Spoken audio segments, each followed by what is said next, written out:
História do historicismo, uma abordagem interdisciplinar. A história também se constituiu como campo científico no século XIX, ao menos para os que pesquisavam e publicavam livros dentro da disciplina. Os cientistas dedicados à biologia, física ou à química duvidavam do caráter científico da história, ancorados no argumento de que ela resultava de interpretação subjetiva de fatos e documentos e não de experiências empiricamente comprováveis.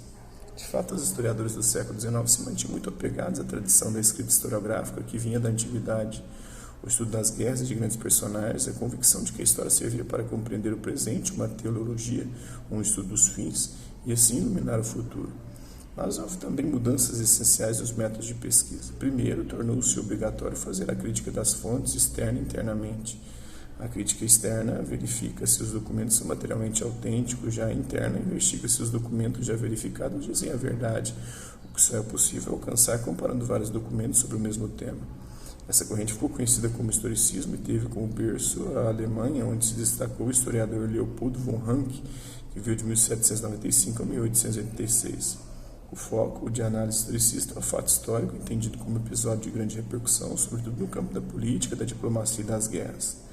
Atualmente, muitos consideram o historicismo superado em razão de seu apego ao que os documentos revelam, da valorização do fato, em detrimento do processo histórico e da busca da verdade histórica em sentido oficial. A crítica procede, pois o que é verdadeiro para uns pode ser mentira para outros. É preciso saber quem produziu os documentos, qual indivíduo, qual grupo social e quais são os seus interesses. No entanto, o historicismo ofereceu a base metodológica da pesquisa histórica ao sublinhar a crítica documental como critério científico da disciplina.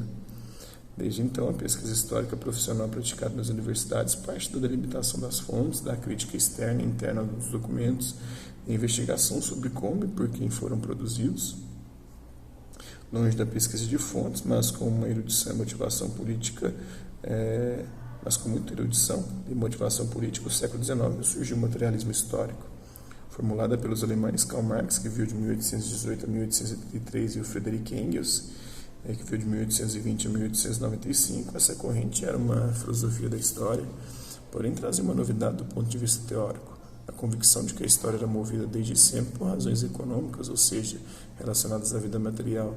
Segundo o materialismo histórico, a história se movia entre forças antagônicas ocultas e conflitos sociais explícitos, a luta de classes entre os explorados e os exploradores. Observe que o mundo asiático oriental também construiu uma filosofia adequada às diversas culturas do Oriente Médio e do Extremo Oriente. E é preciso desconstruir as interpretações eurocêntricas formuladas sobre o Oriente desde há muitos séculos, incluindo expressões como o mundo árabe ou civilizações asiáticas, descritas e explicadas sempre em função de suas semelhanças e diferenças em relação ao Ocidente. Um dos principais intelectuais dessa corrente de pensamento é o Edward Said, que viveu de 1975 a 2003, autor de Orientalismo, Oriente como Invenção do Ocidente, no qual condena a tradição europeia de reunir as várias civilizações orientais sob o mesmo signo do exotismo e da inferioridade. Teleologia é a doutrina, o modo de pensar que explica a história com base no que aconteceu depois dos fatos narrados, priorizando resultados ou consequências a seus fins, em prejuízo da imprevisibilidade dos processos históricos dos contextos em que transcorreram. Foi uma teoria original na época, apesar de colocar em segundo plano o papel de personagens da política, das guerras e das crenças coletivas.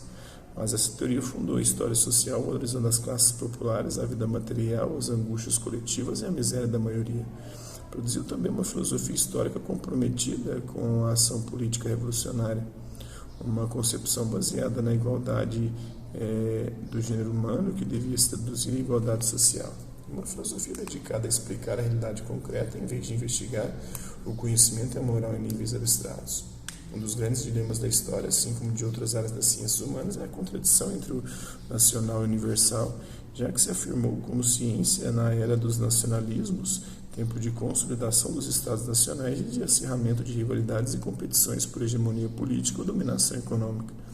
Os nacionalismos foram e ainda são, em menor grau, fonte de tensões na humanidade e causa de inúmeras guerras entre estados ou em um mesmo país.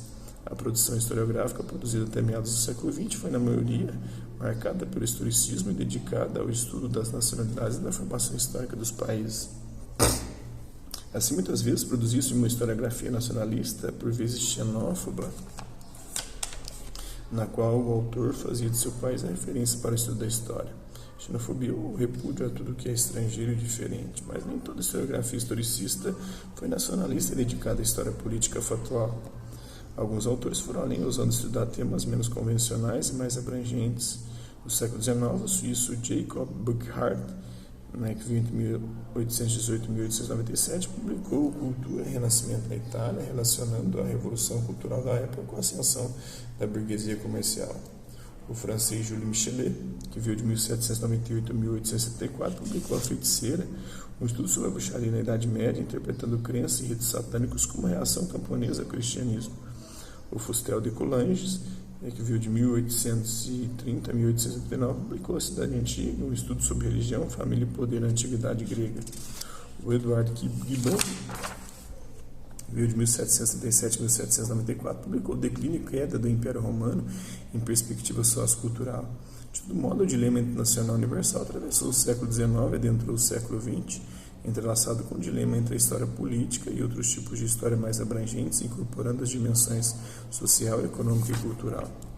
Observe que na historiografia brasileira do século XIX, um dos autores mais importantes foi o Francisco Varnhagen, que veio de 1816 a 1878, paulista de origem alemã, defensor de uma história nacionalista que, no entanto, considerava a história do Brasil uma continuidade da história de Portugal. No campo teórico, a novidade estava na busca pela interdisciplinaridade, isto é, no diálogo entre as várias ciências humanísticas. É certo que este diálogo vinha se estreitando desde o século XIX, sobretudo entre filosofia, geografia e etnologia. No campo do saber histórico, a interdisciplinaridade deu-se com um movimento de historiadores franceses empenhados em construir uma história social oposta à história positivista, por um lado, e divergente do determinismo econômico, por outro. Tal movimento teve origem nos anos de 1930, mas permaneceu confinado e muito criticado até o fim da década de 1940. A partir de 1950, tornou-se, no entanto, paradigma para a escrita da história. Os historiadores que encabeçaram esse movimento foram Lucien Febvre, que veio de 1868 a 1956, especialista em história moderna, e o Marc Bloch, especialista em história medieval. Eles propuseram uma história social que equivalia a uma história totalizante, abrangendo sem determinismo prioridade todas as dimensões da vida humana. Estimulavam o estudo das massas e das classes populares em vez de reis e príncipes.